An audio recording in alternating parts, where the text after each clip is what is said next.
Olá, pessoal. Bom, agora a gente finaliza a nossa parte de revisão sobre anatomia, fisiologia e imunologia das aves, tá? A gente vai adentrar agora o conteúdo de imunologia, a gente já cobriu todos esses sistemas e agora vamos falar um pouquinho sobre a parte de imunologia, tá? São só alguns conceitos básicos, mas que são muito importantes para entender que o organismo de uma ave ele responde a injúrias de uma forma diferente do organismo de um mamífero, tá? A gente tem mecanismos e estratégias de defesa diferentes, estruturas também de defesa diferentes do que a gente tem no mamífero, tá?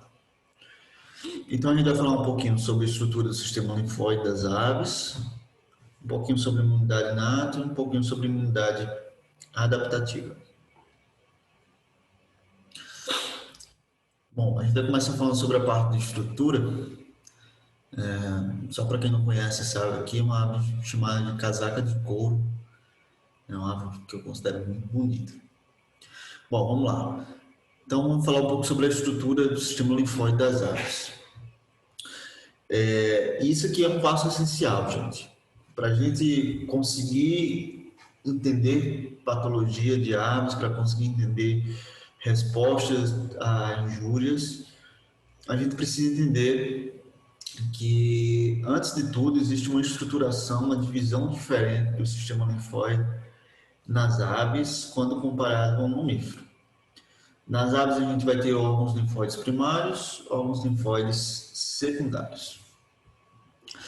Os órgãos linfóides primários são dois: a bolsa de Fabrícios e o timo, tá? O timo a gente encontra em mamíferos jovens, mas a bolsa de Fabrícios é uma estrutura específica das aves, tá? A gente também vai ter os órgãos linfóides secundários, que vão incluir aí o baço e também os tecidos linfóides associados às mucosas, que a gente também conhece por MALT. Qual que é a diferença, né, entre um órgão linfóide primário e um órgão linfóide secundário? O órgão linfóide primário é onde os linfócitos eles vão se desenvolver em células maduras. É o local de maturação dos linfócitos, tá? Quando eles entram em um órgão linfóide primário, ou seja, na bolsa de Fabrício ou no timo, eles vão estar imunologicamente maduros e funcionais. E isso vai se desenvolver a partir de células precursoras, tá? Já os órgãos linfóides secundários são órgãos onde os linfócitos eles vão interagir entre si e também com células do sistema imune que não são linfócitos, né, células não linfóides, com o intuito de gerar respostas imunes a antígenos, né? Então, o baço e os outros órgãos linfóides secundários, né, os MALTs, eles vão funcionar como uma arena, tá? Uma arena de batalha onde as células linfóides e não linfóides vão interagir no intuito de gerar respostas imunes a antígenos.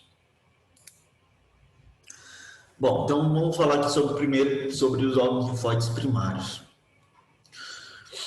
O timo ele vai ser responsável pelo desenvolvimento de linfócitos T imunocompetentes, né? Então lembra, timo, que começa com T, vai ser responsável pelos linfócitos T. O timo ele se localiza paralelo ao nervo vago e à veia jugular interna, né? Então aqui a gente tem o esôfago, veia jugular e aqui o timo, e ele é disposto nessa conformação de lobos, tá? Aqui, outro aqui, geralmente vão ser cerca de 7 a 8 lobos tímicos de cada lado da ave, tá? Então nessa região cervical a gente vai encontrar cerca de 7 a 8 lobos tímicos que vão se estender desde a terceira vértebra cervical até os primeiros segmentos torácicos. O parênquima tímico de cada lobo vai ter tanto uma medula uniforme, que vai estar localizada no centro, quanto também um córtex periférico naquele lobo, tá? Uma característica do timo, né, que serve até para a gente estar identificando o que é timo, é a presença do corpúsculo de Russell, tá? O corpúsculo de Russell são essas áreas aqui mais eosinofílicas que a gente tem no timo, tá? E não se sabe ao certo qual é a significância disso, mas é uma estrutura, um componente normal do timo. Então, beleza. O timo vai ser responsável pela maturação dos linfócitos T. E a bolsa de Fabrícios, vocês também podem encontrar nos locais chamados de bolsa cloacal. A bolsa ela vai ser responsável pelo desenvolvimento dos linfócitos B competentes. Então, lembra, né? Bolsa começa com B, responsável pelos linfócitos B. Esse nome vem de um anatomista chamado Hieronymus Fabricius de Água Pendente. Esse anatomista aqui foi responsável por várias descrições anatômicas, incluindo a da bolsa de Fabrícius. A localização da bolsa vai estar entre a cloaca e o sinsacro. Então, aqui, ó, isso aqui é o lobo caudal do rim. Então, quando você retira todas aqui as alças intestinais, você vai ver que tem uma protuberância aqui nessa região próxima à cloaca, né, entre a cloaca e o sinsacro, que é chamada de bolsa de Fabrícius. E ela é um divertículo, né, com comunicação ao proctodeu. Então, ela é um saco sem fundo, mas que se comunica com o proctodeu. Acredita-se que tenha origem ectodermal, né, então que origina da ectoderme, e ela geralmente vai atingir seu tamanho máximo entre 8 e 10 semanas de vida da ave. Só que a bolsa de Fabrícius é um órgão que regride, é um órgão que involui. Então, cerca de 6 a 7 meses de vida da ave, a gente já vê que a grande maioria da bolsa de Fabrícius já evoluiu. Então, quando a gente fala de animais silvestres ou animais ou aves mantidas como pet, numa necrópsia, a bolsa de Fabrício ela pode ser bem importante para o diagnóstico de algumas doenças, mas se a ave for adulta ou velha, a gente não encontra mais a bolsa de Fabrício. Então, isso pode ser um pouco problemático. A bolsa de Fabrício ela só vai dar em animais jovens. A bolsa, histologicamente, ela vai ser dividida em lóbulos e é composta com epitélio folicular e interfolicular. Então, de novo, aqui a bolsa, né? Essa protuberância. E histologicamente a gente vai ter vários desses lóbulos divididos por tecido conjuntivo e eles são completamente cheios de linfócitos, tá, gente? Então, aqui só uma outra visão da bolsa de Fabrício. Então, tem uma bolsa de Fabrício aqui em cima. E aqui eu tenho uma parte da cloaca, tá? Então, aqui eu tenho a parte de proctodeu, que é com que a bolsa de Fabrício se comunica. Beleza, esses foram os órgãos linfócitos primários. Então, timo e bolsa de Fabrício.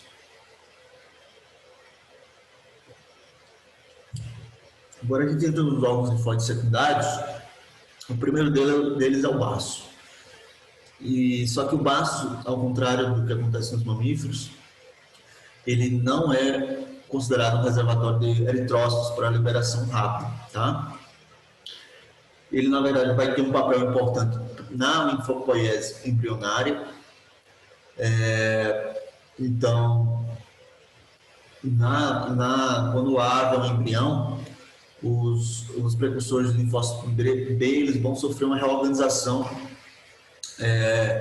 de genes que vão corresponder às imunoglobulinas antes de ir para a bolsa de Fabrício. Então, o baço na embriogênese vai ser um local importante para produção de linfócitos B, tá? Só que é uma coisa que eu quero lembrar, a bolsa de Fabrício e o timo, eles não são locais de produção de linfócitos, tá? Eles são colonizados por precursores de linfócitos, que a grande maioria deles vem da medula óssea, tá? No timo e na bolsa de Fabrício, o que vai haver vai ser a maturação, o desenvolvimento de linfócitos imunocompetentes. E aí, a partir do momento que a ave eclode, o baço ele vai funcionar como um microambiente indispensável para as interações entre células linfóides e não linfóides, tá? Aquela questão que eu falei de funcionar como uma arena. E aqui a gente entra num ponto bem importante das aves. A gente falou de órgãos linfóides primários e secundários. E vocês devem ter notado que quando a gente falou de órgãos linfóides secundários, eu não mencionei linfonodos. Isso porque as aves elas não têm linfonodos, tá? Existe uma pequena discussão sobre um grupo de aves que talvez tenham linfonodos, a gente entra neles daqui a pouco, mas em linhas gerais, como em regra geral, as aves elas não têm linfonodos. Então, por essa ausência de linfonodos e pelo pouco desenvolvimento dos vasos linfáticos, o baço e os outros órgãos secundários, chamam linfóide, eles vão ter um papel fundamental na imunologia das aves, tá? Quanto à estrutura, o baço ele tem uma estrutura histológica semelhante ao que a gente encontra no mamífero, então eles não têm uma polpa branca, uma polpa vermelha, mas morfologicamente a gente vai ter bastante diferença, né? Então, a gente já viu algumas atividades que o baço ele tem esse formato arredondado, né? Que é diferente do que a gente encontra no mamífero. No mamífero a gente tem aquele formato mais alongado, geralmente. Aqui não. Nas aves, a gente vai ter geralmente um formato mais arredondado. Uma exceção a isso são os passeriformes, que aí eles vão ter um baço mais alongado, tá? Mas a grande maioria das aves vai ter um baço arredondado, como esse aqui. E geralmente ele vai estar localizado nessa região próxima ao istmo, né? O istmo seria a divisão entre proventrículo e ventrículo. Então, quando a gente move o proventrículo e o ventrículo aqui para esse lado, a gente consegue ver o baço. Muitas vezes ele vai estar preso aqui nessa região, tá? E aqui só para a gente se situar, né? Numa radiografia é bem importante que a gente entenda que o baço, na grande maioria das aves, vai ter esse formato arredondado. Vocês conseguem ver a silhueta aqui, né? Para não achar que isso é um tumor, isso é alguma massa, né? Importante lembrar que o baço, na grande maioria das aves, ele vai ter esse formato arredondado, tá? Isso aqui é só um microchip, tá, gente? Comum também de a gente encontrar nas aves.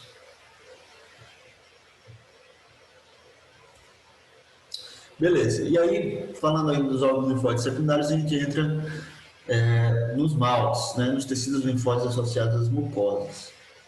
Então, as aves elas não vão possuir linfonodos encapsulados, como a gente conhece nos mamíferos, mas elas têm tecidos linfóides disseminados, elas vão ter tecidos linfóides em várias regiões do corpo, tá? Que vão basicamente estar fazendo um papel aí do que seria um linfonodo, só que de uma forma menos organizada morfologicamente. E uma vez que as mucosas elas vão ser alvos primários para antígenos, né, as aves vão ter tecidos linfóides bem extensivos nessas regiões de mucosa, incluindo tecido linfóide associado ao trato gastrointestinal, que a gente conhece como GALT, tecido linfóide associado ao sistema respiratório, ao reprodutivo e assim por diante. Então, aqui só para mostrar para vocês, aqui a gente tem vasos linfáticos, tá? Que são pouco desenvolvidos nas aves. Mas a gente não tem linfonodos propriamente ditos. Com exceção desses carinhas aqui. Tem uma discussão que patos, eles têm essas estruturas aqui, ó.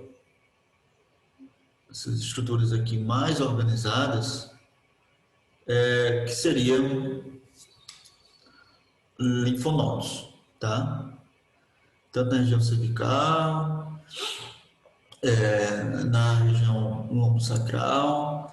Então, é considerado que eles têm linfonodos, os patos. Tem uma discussão, a gente tem pessoas que não gostam dessa terminologia, mas só para vocês terem conhecimento que os anseriformes, eles têm essa particularidade, tá? Mas, de novo, regra geral, as aves não vão ter linfonodos encapsulados. Aqui estou mostrando os principais linfonodos. O trato gastrointestinal é um dos que, por sua extensão, é um dos que mais possui os tecidos linfóides associados à mucosa, né? Que nesse caso aqui é o tecido linfóide associado ao trato gastrointestinal, GAT. Então, o que é esse tecido linfóide? Eles vão ser aglomerações linfóides e folículos linfóides distribuídos por todo o trato gastrointestinal. Então, desde da cavidade oral, a gente vai ter esses tecidos linfóides, passando pelo esôfago, aqui no esôfago torácico de novo, proventrículo, ventrículo, duodeno, todas as alças, seco, até chegar lá na cloaca, tá? Esses tecidos linfóides bem definidos, os principais vão ser a parte tonsilas esofágicas, tonsilas pilóricas, vai ter aqui também, placas de Peyer, tá? Como está distribuídas por várias regiões e são semelhantes ao que a gente encontra em mamíferos. Um dos mais importantes aqui, gente, divertículo de Meckel, né? Eu acho que vocês lembram quando a gente falou do reprodutivo, que as aves, elas possuíam um órgão vestigial que era a comunicação do saco vitelino com o embrião, né? E quando isso começa a regredir, sobra o divertículo de Meckel. O divertículo de Meckel, depois da eclosão da ave, ele vai ter uma função linfóide, tá? Então, ele é considerado um órgão linfóide secundário, por ser composto de tecido linfóide, e ter esse papel após a eclosão. Tonsilas secais também, inclusive a própria bolsa de Fabrícios, ela pode ser considerada, além de um órgão linfóide primário, também um órgão linfóide secundário, mas sua principal função vai ser um órgão linfóide primário. Outro grupamento desses linfóides importantes é o do sistema respiratório, que vai incluir tecido linfóide paraocular, que é composto pela glândula de Harder, que é uma glândula que vai estar aqui no olho, e ela é bem bonita histologicamente, você vê ela composta por plasmócitos, né, que são linfócitos B ativados, bem bonito. A gente vai ver tecido linfóide associado aos brônquios e tecido linfóide associado às narinas. Também são outros tecidos linfóides importantes. Aqui também a gente tem tecido linfóide associado à conjuntiva. Tá? Então, são aglomerados linfóides distribuídos por vários tecidos. A porcentagem de células linfóides nesses órgãos varia muito. Então, por exemplo, na glândula de Harder, que é essa que eu mostrei aqui, ela é composta por 80% de linfócitos B, né, e apenas 20% de linfócitos T. Tem algumas estruturas que têm uma distribuição mais igualitária, né, como as tonsilas esofágicas e as secais, cerca de 50 a 50 de linfócitos T e B. O divertículo de Meckel, que a gente falou agora há pouco, ele é composto por 80% de células B. E o baço, em contrapartida, é composto por 70% de células T. Então, isso aqui vai variar muito de estrutura para estrutura. Beleza, então, cobriu órgãos primários, órgãos linfóides secundários. Uma outra particularidade aqui das reações imunológicas nas aves vão ser os tipos celulares que a gente vai encontrar. Então, vamos falar um pouquinho sobre as células que a gente vai encontrar nas aves, as células de defesa, tá? Então, aqui só para ilustrar, a nossa principal diferença, provavelmente, ela está bem aqui no começo, que é o heterófilo, tá? As aves, elas não possuem neutrófilos. Em contrapartida, a gente possui heterófilos nas aves, e vocês podem perguntar, mas isso tem alguma implicação? Se a ave não tem neutrófilo e sim heterófilo, tem alguma implicação ou isso é só um preciosismo de nomenclatura? Não, na verdade tem diferença estrutural sim, a gente vai falar daqui a pouco, e é uma diferença na verdade importante, então daqui a pouco a gente conversa sobre isso. Mas lembre então que as aves elas não têm neutrófilos, elas têm heterófilos. Algumas outras células vão ser bem semelhantes ao que a gente tem nos mamíferos, como os monócitos, linfócitos, basófilos e eosinófilos. Uma outra diferença importante é que a gente não tem plaquetas, a gente tem trombócitos nas aves. São essas células pequenas aqui. E vocês já devem ter reparado, uma outra diferença bem importante aqui das aves é que eles têm hemácias nucleadas, tá? As hemácias das aves, assim como os répteis, elas mantiveram o núcleo, tá? Então, isso aqui é completamente normal, tá, gente? As hemácias das aves, elas vão ser nucleadas, elas têm um formato mais ovalado também, se comparado à hemácia do mamífero. São maiores também. E elas têm núcleo. Então, isso aqui é importante tanto para a patologia clínica, como de anatomia patológica, quando você vai ler alguma lâmina, que você vai ver os tecidos muito mais celulares. Como as hemácias possuem núcleo, você vai ver muitos e muitos pontinhos, né, que são os núcleos das hemácias. Isso você precisa levar um tempo para acostumar o seu olho, porque isso torna os tecidos muito mais celulares, tá, gente? Então, vamos lá. A primeira célula de defesa que a gente vai falar são os heterófilos. E eles, assim como os neutrófilos nos mamíferos, eles são as principais células fagocíticas, que vão estar envolvidas na resposta inflamatória. São as primeiras células que chegam ao local de injúria e vão estar envolvidos no ataque a bactérias por meio de quimiotaxia, opsonização, fagocitose e lise, tá? Então, em termos de estratégia de resposta à injúria, é bem parecido com os mamíferos, mas a gente vai ter diferenças estruturais e também diferenças estratégicas, que eu vou falar daqui a pouquinho. Então, de estratégia estrutural, uma coisa que a gente nota é que os grânulos dos heterófilos são mais pontiagudos, mais no formato de cristais, né? Isso aqui é importante para diferenciar de eosinófilos. Isso mais na patologia clínica, tá, gente? Na histologia, não é fácil diferenciar heterófilos de eosinófilos, mas geralmente é mais comum a gente estar vendo heterófilos, respostas heterofílicas nos tecidos das aves.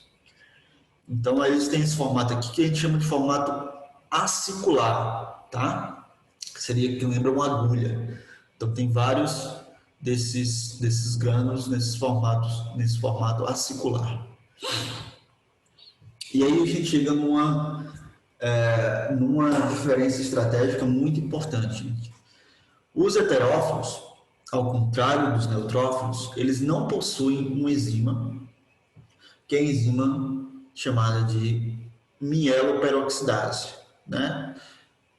Na verdade, algumas aves elas podem ter uma pequena quantidade de mieloperoxidase, mas é algo muito pouco, tá? Então, as aves ou têm poucos níveis de mieloperoxidase ou não tem mieloperoxidase alguma. Por que isso é importante, né?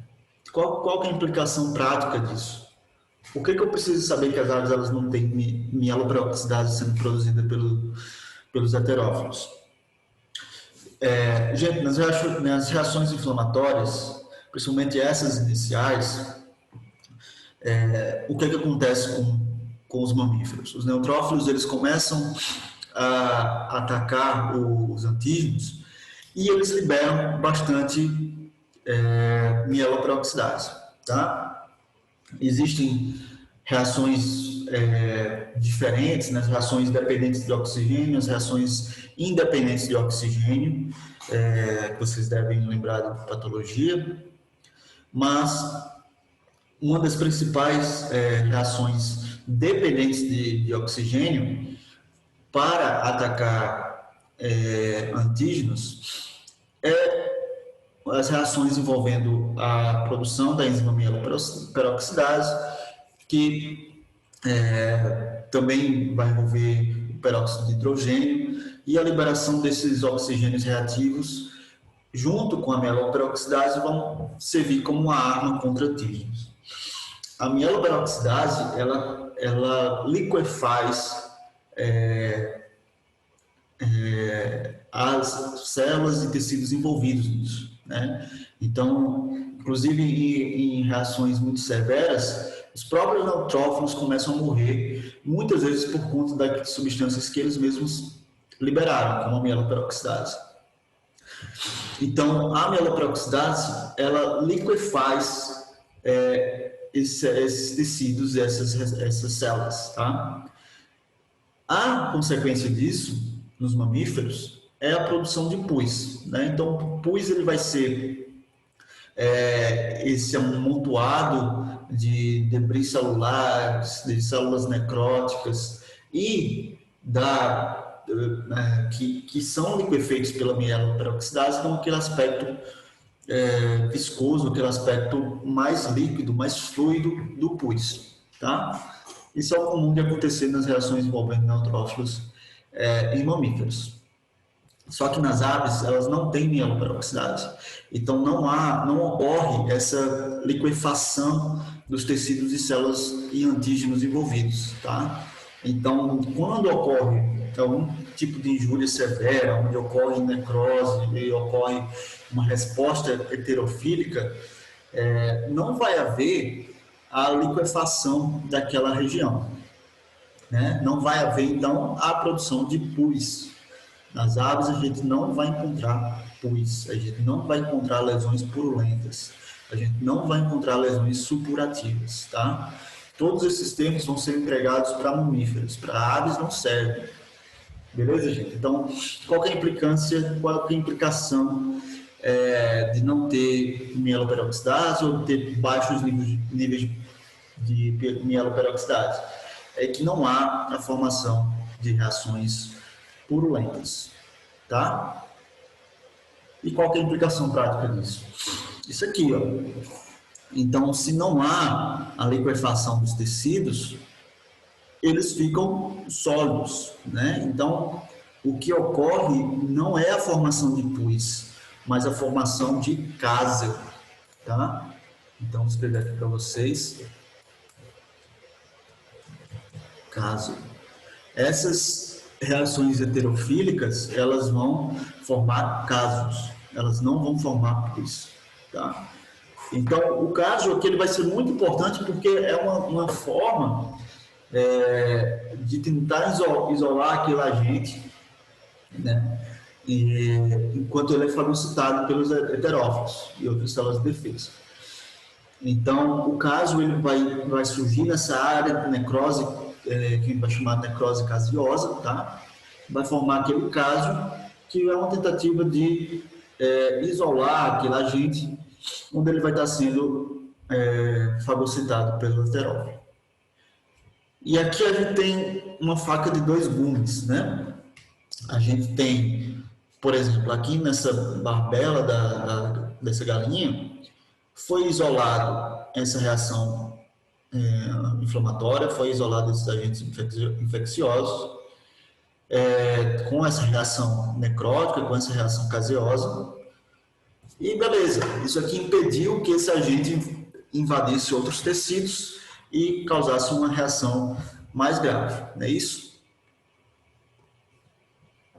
Só que, se isso ocorre em algum órgão interno, em algum tecido interno, isso pode gerar um problema, porque o caso ele é muito mais difícil de ser dissolvido pelo organismo, absorvido pelo organismo do animal.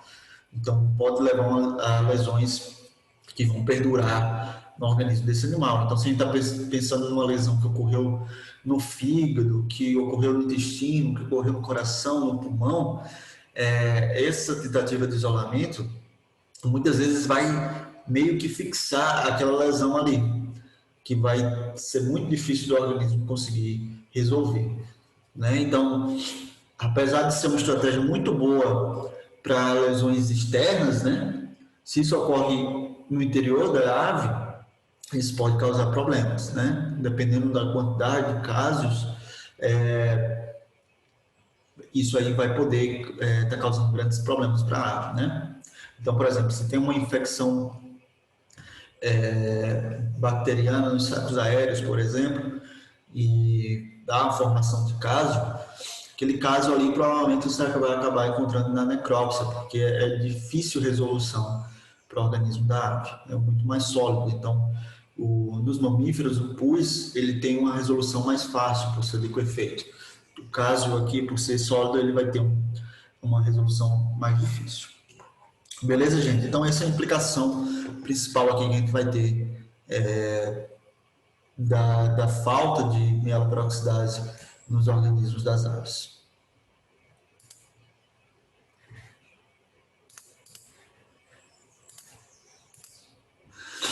A gente vai ter o eosinófilo também, outra célula importante. Percebam, o eosinófilo aqui, ele tem uma morfologia semelhante ao heterófilo, só que aqui o citoplasma do eosinófilo é mais basofílico e os grânulos são arredondados, comparados aos grânulos aciculares do heterófilo, tá? Eles são semelhantes, mas na patologia clínica, por exemplo, você consegue ainda com esforço distingui-los. Isso aí na histologia é bem mais complicado. E os eosinófilos, acredito que eles estão envolvidos com reações de hipersensibilidade, reações a parasitos também em aves, né? Os basófilos eles vão ser facilmente distinguidos por terem essa coloração azul intensa, né, nos seus grânulos, e isso também na patologia clínica. Histologicamente é difícil a gente conseguir identificar um basófilo, tá, gente? E a sua significância em aves também é motivo de muita discussão. E aí a gente chega nos linfócitos, que tem uma morfologia semelhante ao linfócito de mamífero. Aqui do lado a gente tem um trombócito, só para vocês compararem, né? Os trombócitos são bem menores do que os linfócitos. E aí vão ter a importância que a gente falou, tanto o linfócito T quanto o linfócito B, né? A gente vai falar um pouco mais sobre eles na participação das respostas inflamatórias.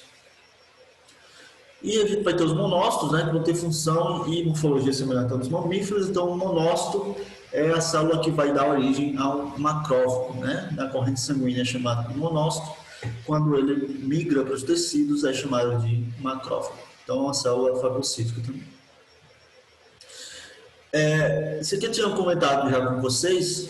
Então, toda essa linhagem aqui de células, gente, tanto os eritrócitos como os leucócitos e os trombócitos, a grande maioria delas vão ter origem na medula óssea, tá? E aí, essas células precursoras, elas migram para outros locais, né? Por exemplo, os precursores de linfócitos, eles migram para o timo ou a bursa para se transformarem em linfócitos T ou B imunocompetentes. Beleza, então vamos falar um pouco sobre os tipos de imunidade, tá? Então, a gente vai ter, assim como nos mamíferos, uma imunidade inata e imunidade adaptativa. Isso aqui é só uma revisão para a gente lembrar um pouquinho disso, tá? A resposta inata do sistema imune ela vai ser expressa de diversas formas. Desde as respostas iniciais a ataques físicos e químicos por micro-organismos, até o recrutamento coordenado e ação de células especializadas, tá? E ela, o principal da gente lembrar aqui é que é uma resposta não específica. Alguns componentes da imunidade inata, a gente vai ter as barreiras constitutivas, né, como a pele, as mucosas. A gente vai ter respostas químicas, como as proteínas de fase aguda, alguns peptídeos antimicrobianos, como as defensinas, inclusive as defensinas, mais especificamente as beta-defensinas, são a principal estratégia usada pelos heterófilos nas aves, né? Então, eu falei que as aves elas não usam mieloperoxidase para esses ataques, que é uma estratégia dependente de oxigênio, mas nas aves as principais estratégias vão ser independentes de oxigênio, né? Como, por exemplo, o uso de peptídeos antimicrobianos, como mais comumente as beta-defensinas, tá? O sistema complemento também está envolvido na imunidade inata e também, claro, as respostas celulares, né, que vão ser pela célula natural killer, heterófilos, macrófagos e células dendríticas.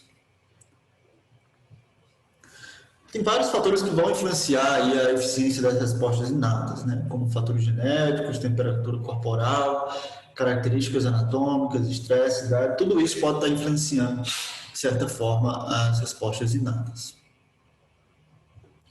Já na imunidade adquirida, gente, a gente vai ter a participação dos linfócitos B e T, tá? Eles vão conseguir reconhecer antígenos com uma precisão muito grande devido aos seus receptores, tá? E aqui a principal característica que a gente vai ter que vai ser uma resposta específica, tá? E ocorre a memória imunológica, uma vez que o organismo tem contato com aqueles antígenos, né, dependendo da capacidade de variação do antígeno, o organismo ele vai ter uma resposta mais eficiente da segunda vez que entrar em contato com aquele antígeno. A imunidade adquirida pode ser passiva ou ativa, né? A imunidade ativa vai ser com a produção desses linfócitos B e T, na maturação dos linfócitos B e T no organismo da ave adulta, imunocompetente. E a passiva vai ser aquela que é transferida pelo saco vitalínico, tá? Ainda no embrião. E, gente, só para lembrar aqui qual que é o papel dessas células nas respostas, tá? A imunidade adquirida ela vai ser dividida em imunidade humoral e imunidade celular. Mesma forma que o mamífero, tá? Na imunidade humoral, o que significa humoral? Humoral é quando há a participação de anticorpos, não é isso? Então, na imunidade humoral, vai haver a resposta a micro-organismos extracelulares, tá? Aqueles organismos que não invadiram as células. E a gente vai ter a participação principal aqui do linfócito B. Vocês lembram que os linfócitos B, eles vão ter receptores de superfície que eles são liberados, que são as imunoglobulinas, tá? Então, os linfócitos B, eles têm a capacidade de liberar esses receptores, que são as imunoglobulinas. E essas imunoglobulinas vão se ligar aos antígenos. A principal função aqui vai ser de bloquear as infecções e eliminar os micro-organismos extracelulares. Tá, gente?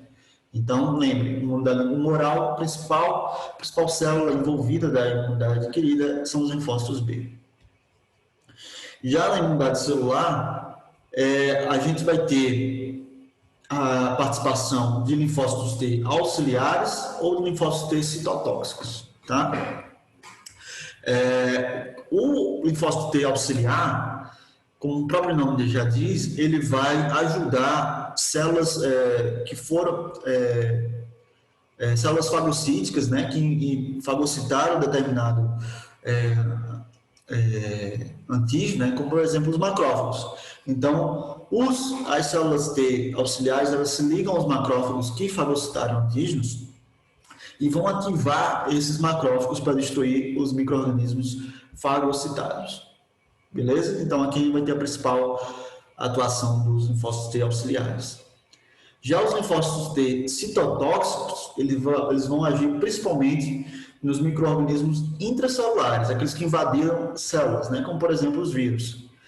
Então, quando eles estão replicando dentro de uma célula infectada, os linfócitos T vão estar ativados e eles vão destruir as células infectadas e eliminar os reservatórios de infecção. Então, aqui a gente vai ter uma reação onde vai ocorrer a destruição daquelas células infectadas, né? Que vão se ligar aos linfócitos T citotóxicos, né? Então, eles são chamados de citotóxicos porque eles acabam causando danos às células, eles acabam eliminando aquelas células que estão infectadas. Beleza, gente? Então, isso aqui foi só uma revisão sobre o sistema imunológico. Qualquer dúvida, vocês podem me perguntar, tá bom? Um grande abraço.